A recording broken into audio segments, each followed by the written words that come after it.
আল্লাহ নবীর সাহাবী প্রশ্ন করেছেন, নবীজি, বান্দা কখন আল্লাহর নিকটবর্তী হয়ে যায়?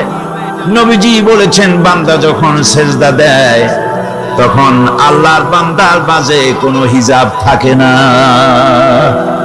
আল্লাহ পাকের নিকটবর্তী হয়ে যায় বান্দা যখন সেজদায় পড়ে যায়। ইসলামের মূল দাওয়াতটা হলো ফিতরাত অনুযায়ী দাওয়াত দেওয়া হয়েছে, মানুষ যেন মাথা নত করে, গোলামি করে। এজন্য আল্লাহ রাব্বুল আলামিন বলেছেন যে আমি মানুষ এবং জিনকে সৃষ্টি করেছি, তার কারণটাই হলো মা খালাকতুল জিন্না ওয়াল ইনসা ইল্লা লিয়াবুদুন। মানুষ আর জিন জাতিকে সৃষ্টি করা হয়েছে ইবাদতের জন্য, গোলামির জন্য। আল্লাহ পাক বলেন, ওয়ালাকাদ বা'আসনা ফি কুল্লি উম্মাতির রাসূলা আন ইবুদুল্লাহা ওয়াজতানিবুত তাগুত। প্রত্যেক জাতির জন্য আমি রাসূল প্রেরণ করেছি, তারা মানুষকে দাওয়াত দিয়েছেন এই কথা বলে যে এক আল্লাহর গোলামি করো, তিনি ছাড়া কোনো ইলাহ নাই, আইনদাতা নাই, বিধানদাতা নাই, তার গোলামি, তার সামনে মাথা নত করেছে। নামাজ হচ্ছে তাওহীদের অবশ্যম্ভাবী এক বহির্প্রকাশ। তাওহীদের জন্য তাওহীদবাদী মানুষ যারা, তাদেরকে নামাজ আদায় করতেই হবে।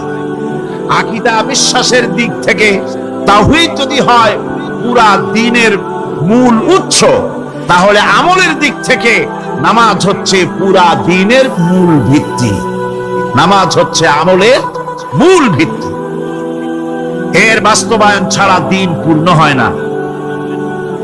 নামাজ মুমিনের কেবলমাত্র একটি উত্তম আমলই নয়, বরং নামাজ হচ্ছে ঈমানের মূল ভিত্তি। যার কাছে নামাজ নাই তার কাছে কিছুই নেই। রাসূল করিম সাল্লাল্লাহু আলাইহি ওয়াসাল্লাম বলেছেন যে নামাজ যে ব্যক্তি পড়ে না, আল্লাহ পাকের সাথে তার কোনো সম্পর্ক বাকি থাকে না। কোরআনে কারীম বলছি, মুনিবিনা ইলাইহি ওয়াত্তাকুহু ওয়াকিমুস সালাতা ওয়া লা তাকুনু মিনাল মুশরিকিন। তোমরা আল্লাহর দিকে রুজু হয়ে যাও এবং তাকে ভয় করে অন্যায় কাজ থেকে বিরত থাকো, আর নামাজ কায়েম করো, মুশরিকদের অন্তর্ভুক্ত হয়ে যেও না। নামাজ কায়েম করা, নামাজের আদেশ কোরআনে কারীমের মধ্যে আল্লাহ পাক বহু জায়গায় করেছেন। ঈমানের পর নামাজই হচ্ছে সবচেয়ে বড় জরুরি। একজন মানুষ ঈমান আনলো, ঈমান আনার সাথে সাথে তার প্রথম কাজ কি বলুন? বলেন প্রথম কাজ কি?